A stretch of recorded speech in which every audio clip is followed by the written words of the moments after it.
Welcome to Project Sonrisa's mental health web series. In this, we have real people talking about their real experiences of mental health, sharing parts of their journey, what got them through, their highs and lows, ups and downs. We want to highlight that mental health and well-being is something that affects all of us and that we all have, no matter our age or our gender.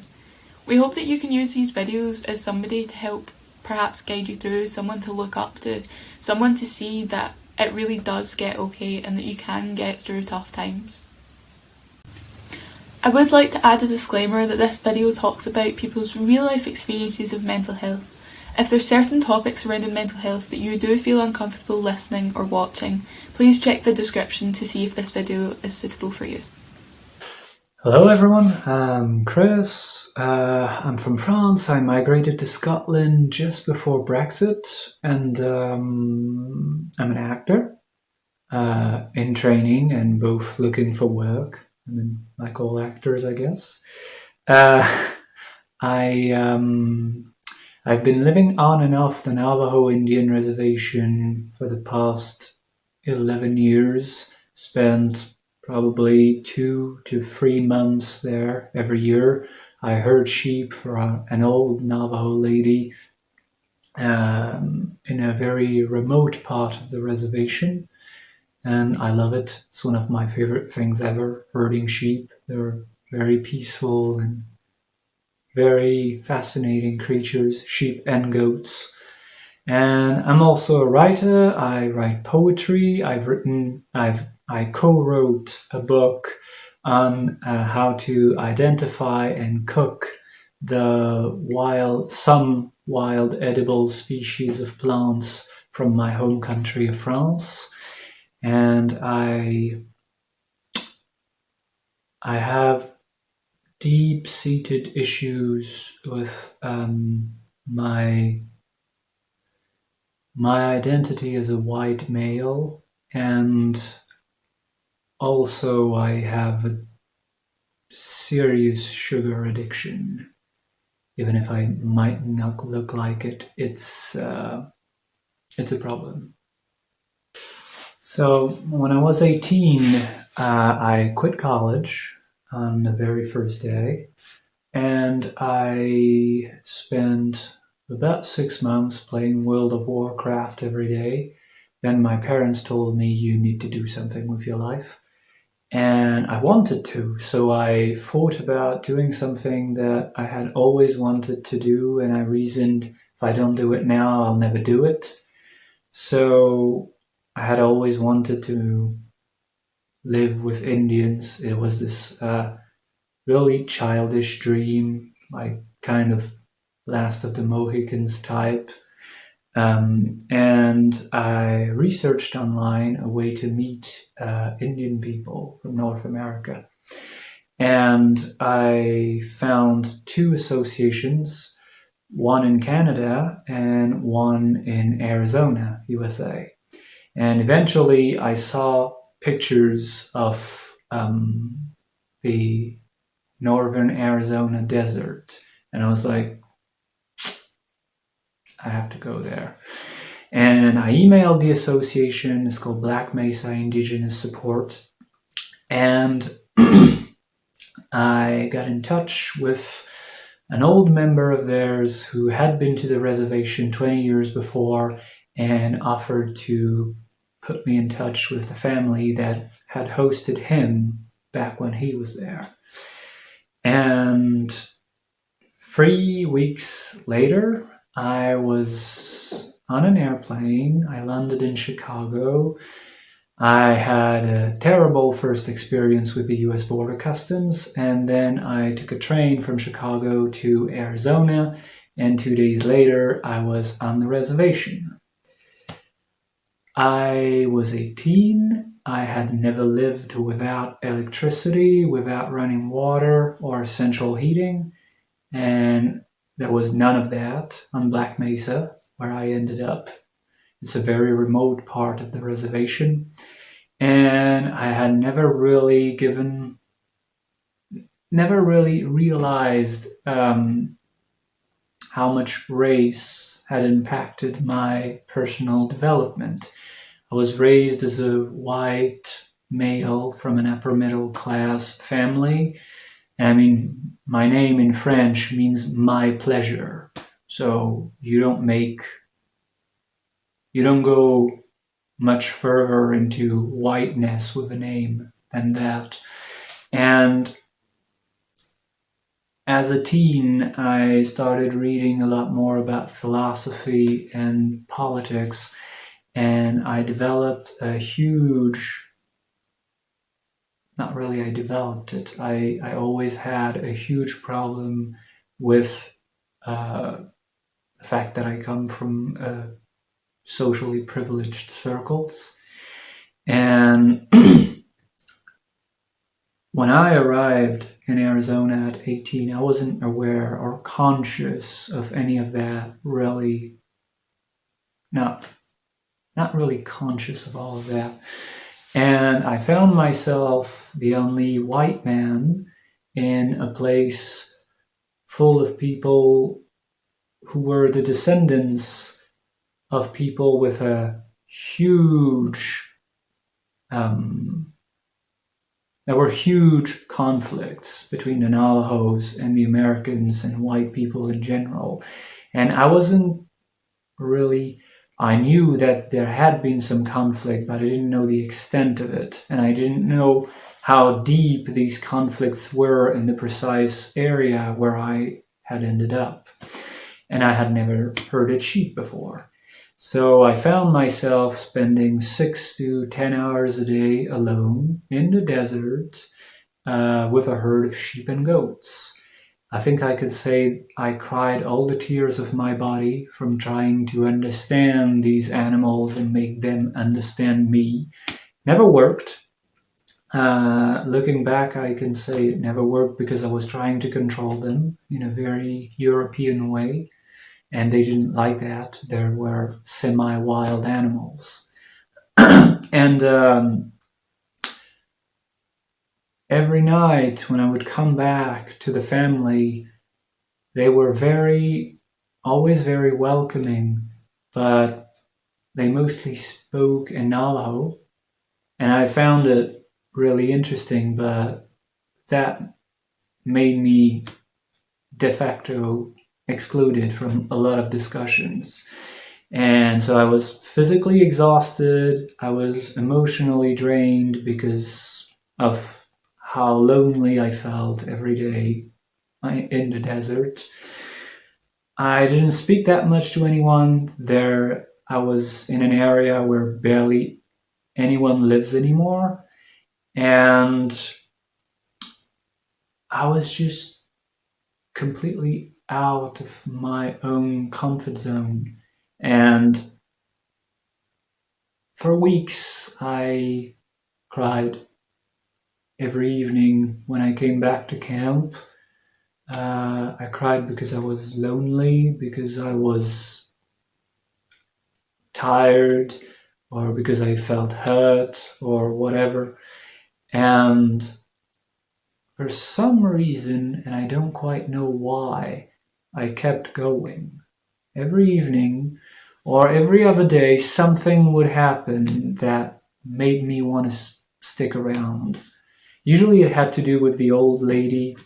So in that place where I was staying, there was this old lady that I call grandma because she calls me grandson now in Navajo, Shiaj. And her daughter and one of her sons. I didn't really get along with the son, or more likely he didn't get along with me. I guess he didn't really like my presence. And every now and then, usually the daughter would tell me about something that I had done that her mother was happy with. The fact that I took care of the sheep, or the fact that I got up before sunrise, or the fact that I would help with cleaning dishes, whatever. And I don't know why. Maybe it's because we couldn't speak with words, but I felt an emotional connection with that old lady that I still can't explain. And yet, I think she is probably, yeah, she definitely is one of the persons that I love the most in my life, despite the fact that we never talked to each other, because she only speaks the net and I don't. So, but I learned to say things through actions. That was a deep lesson from the reservation. And finally, when I came back, I was very happy with what had happened to the reservation. Grandma, the old lady, told me she wanted to adopt me. That was a childhood dream, and to this day, it's still the proudest achievement of my life that I got an 88-year-old Navajo elder to adopt me and to praise my character. I'm very, very thankful and very proud of that. But when I came back home to France, I I started to experience, even though I couldn't formulate it back then, um, just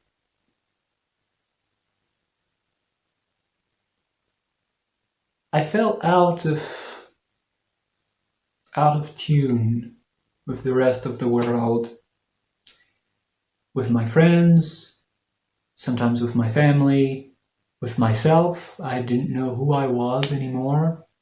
I was reading a lot about American Indian history, about European history, and I was trapped feeling guilty because I was white and I was part of the social group that oppressed my grandmother's family, that tried to get them out of their homes. And that was something that I couldn't deal with emotionally, psychologically. I don't know how to put it exactly. And to this day, I still struggle with this. Uh,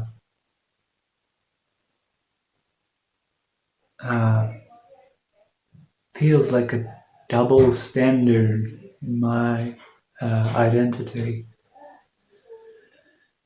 that I took a lot of my time and energy to help, to really help and support, not just saying beautiful words and waving slogans. I went to the reservation and I spent thousands of hours looking after the sheep of an old lady because she can't do it herself anymore, and even her children are getting old and they need help with that. And they told me they were very happy with it. I'm always welcome to come back. And even though they told me that they know me, they don't judge me based on the color of my skin or the fact that I'm a Bulagan, that's Navajos usually call white people in their language. Yet still, I have this problem with my racial identity that I can't square with. And even though 10 years of going to the reservation have made me realize that there is nothing wrong with me because I am identified as part of this social group that we call white people, still, it's hard to accept. And it's even harder because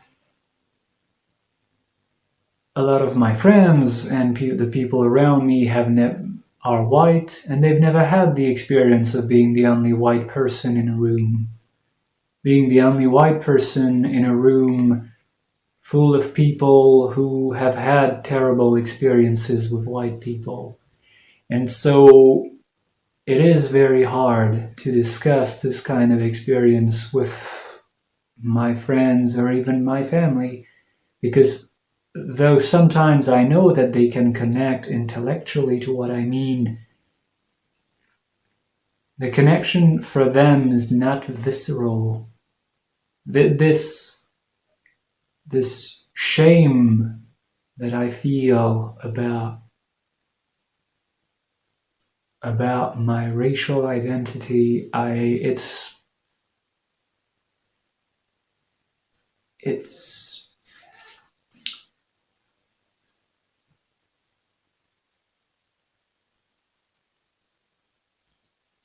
it's tied into the things that I've done in my life that I'm the most proud of.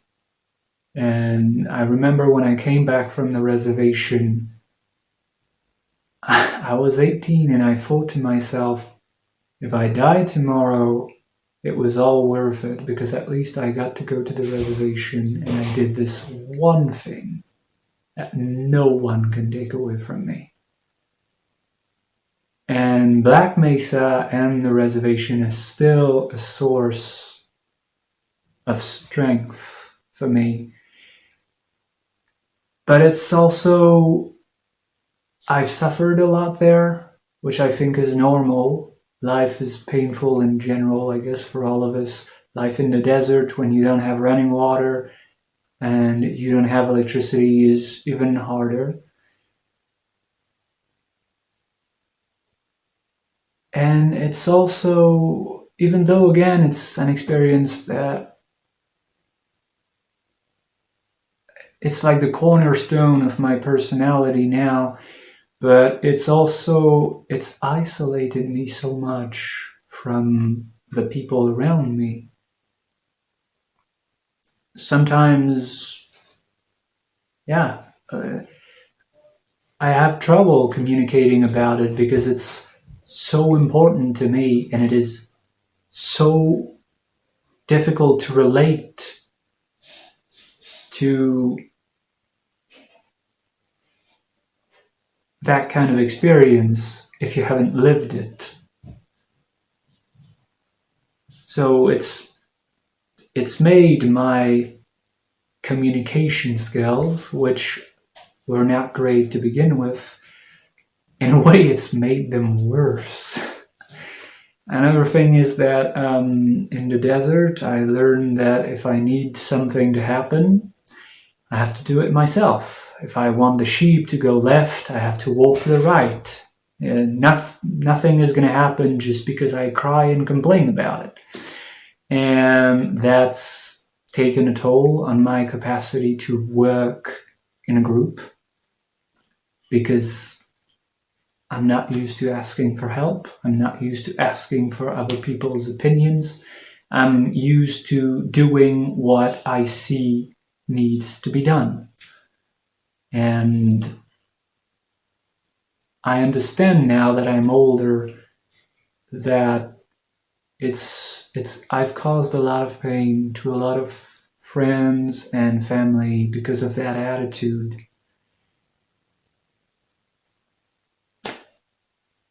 But it's like it's like something that's been,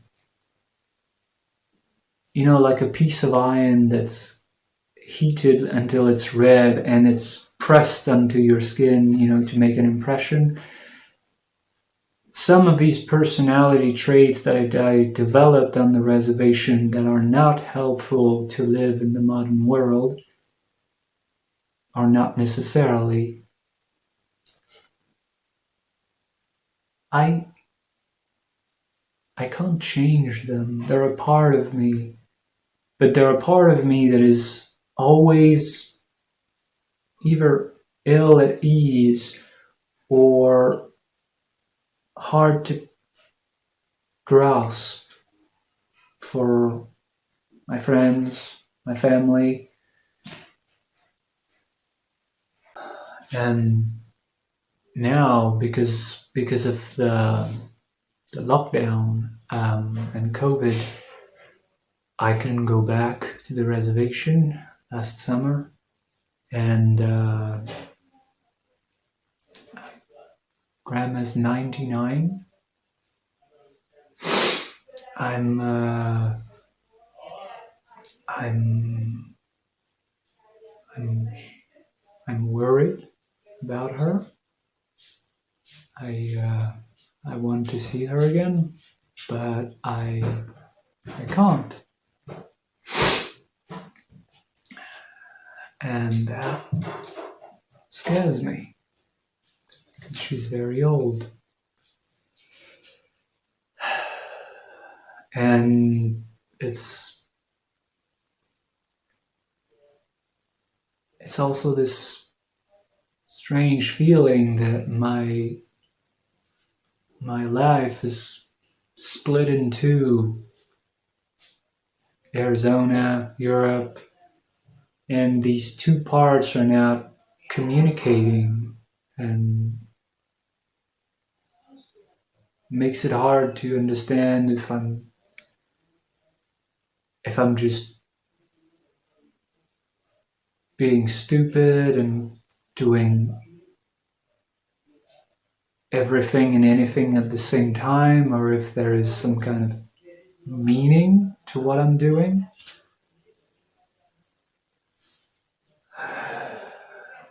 And I I have no idea. I don't know if any of it makes any sense, and that scares me.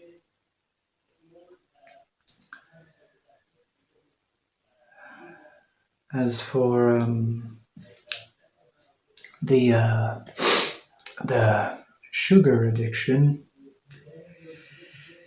it's been with me since I was a kid. Uh, I can't resist sweet things, and in a kid, parents find it kind of uh, cute. And then as you grow up, people start noticing, like, come on, you've had 7 cups of ice cream already. Maybe you should slow down or something. Yeah.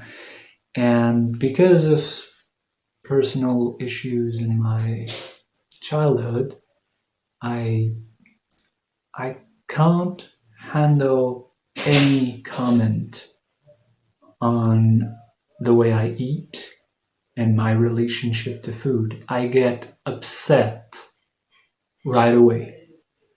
I start crying, I start screaming, I I get quite mean whenever people start talking about the way I eat, and it makes me feel insecure because it hurts so much, and it's so much something that I can't control.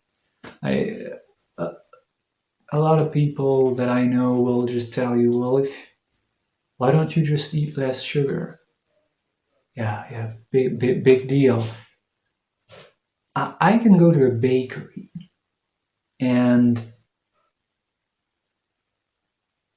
even though I might have just, I don't know, $20 for my food for the whole week, I'll buy $15 worth of sweets and just eat them right there and then. Like, I don't know, eat boxes after boxes of pastries and whatever. And I sometimes it gets better, and I can, like, at least reason with myself.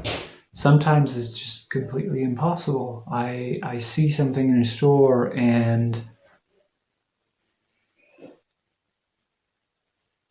I just need to eat it. And I've read recently that apparently sugar is more addictive than cocaine. So that scares me, because I need to um,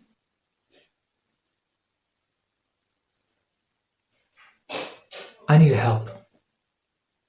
I've tried time and again to control this addiction on my own. I can't. One day I'll be fine, And then the next day I can just buy, I don't know, 2 liters of ice cream, eat them on the spot. I'll be sick for a couple of days, and then I'll be ready to do it all over again. And I'll cry about it. I'll feel like I'm stupid or that there's something wrong with me, but I can't help it.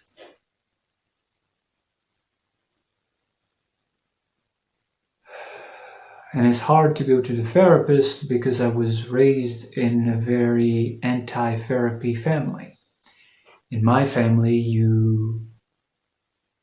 well, basically, if you had some kind of psychological problem, it wasn't really a problem. Like, come on, there are real problems in the world, like a broken bone or things. So that plus the fact that I have a problem with authority and I have a problem with teachers, with lawyers, with policemen, and with therapists and doctors. So it's hard to ask for help. When I do, it's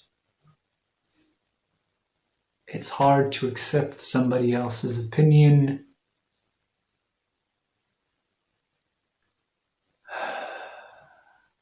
So most of the time I just feel lost. And I eat sugar, ridiculous quantities of sugar. I don't get fat, I don't know why.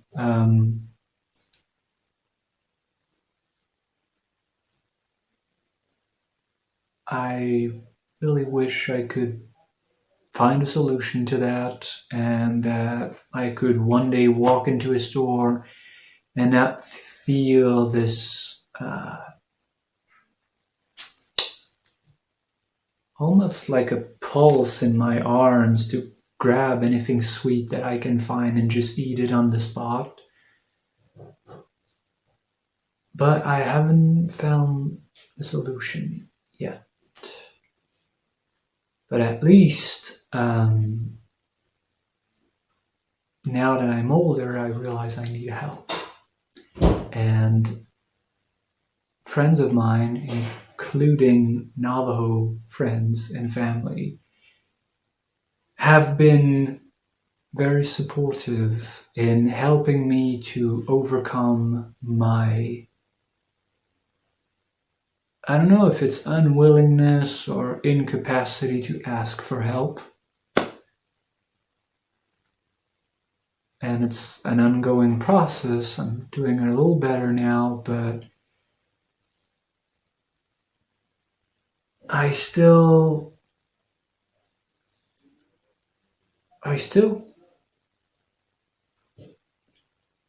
can't go to a therapist because I feel it would be a failure. And I'm doing my best to feel differently, but I haven't managed to overcome that just yet.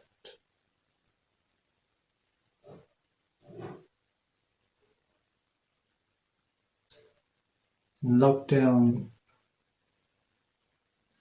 helped and didn't help at the same time because at least lockdown didn't help because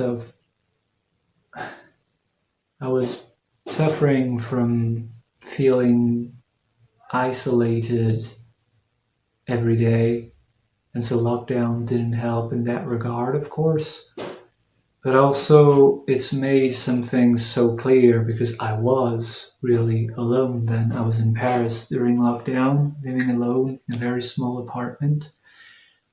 And I had no choice but to notice and acknowledge some of these problems. That I couldn't pretend that I could deal with everything on my own because I wasn't dealing with it. I was failing at dealing with it, and not there is anything wrong with failure in and of itself in these circumstances, but at least now I'm able to reach out to my friends or my family when they say something that upsets me, or when they do something that upsets me, and I just say, what you did, what you said, it upsets me. And I'm able to say it now in a way that I think is more effective, because it's not directed at the person, but what the person said or did. I never tell my folks, I think you're a shit person because you did this to me. I say, I feel bad because you did this. What you did made me feel bad. Or what you said, it upsets me. And that's enabled me to really change the way I communicate with my family, my friends. Realizing these things about the fact that, yes, physically I am in a good physical condition, but that I have all these emotional and psychological issues that I have to deal with.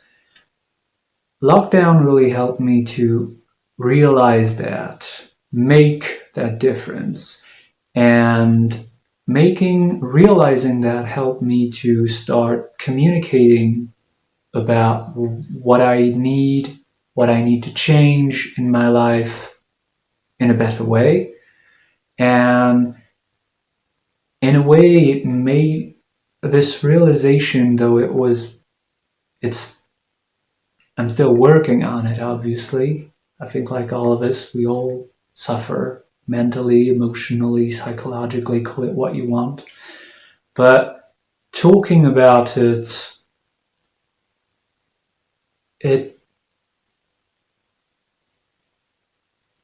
and not being ashamed of it, it makes the pain easier to deal with. And you start realizing that you're not the only one who feels this way, that a lot of people have problems with dissociation or food or difficult relationships, whether it's with a lover or a parent or a friend. And just talking about it, it's like, it's like a fruit where if you let a little part get rotten and you don't do anything about it, the entire thing starts to rot. Whereas when you speak about these problems and you start formulating your feelings and your thoughts about these matters more clearly and stepping up for yourself and talking about it, you realize quite often that some people around you are ready to listen and actually to do the same thing. So you feel supported, and you also feel like a new connection with these people. And also, it makes it just easier to just be yourself and be at peace with yourself and realize that there is nothing wrong with saying what you feel, that it's actually helpful both for you and for the people around you, because nobody knows what's going on in your head unless you tell them. And if they don't listen, then you need to start thinking about whether you want to keep these people in your life or not. But still, for me, reflecting on these issues, it made me realize there's nothing wrong with me just because I'm a white man. And I have been way too serious in my life because I felt so guilty. And the thing is, I love playing. Really, that's my thing, playing and acting. and realizing that there was nothing wrong with having fun, with doing silly things in public, and stop being so worried about what other people are going to think, because in the end life is short and the only certainty we have is that it's going to end. So it helps to feel lighter and more open and less limited when you speak about these kind of things. It really helps to do that.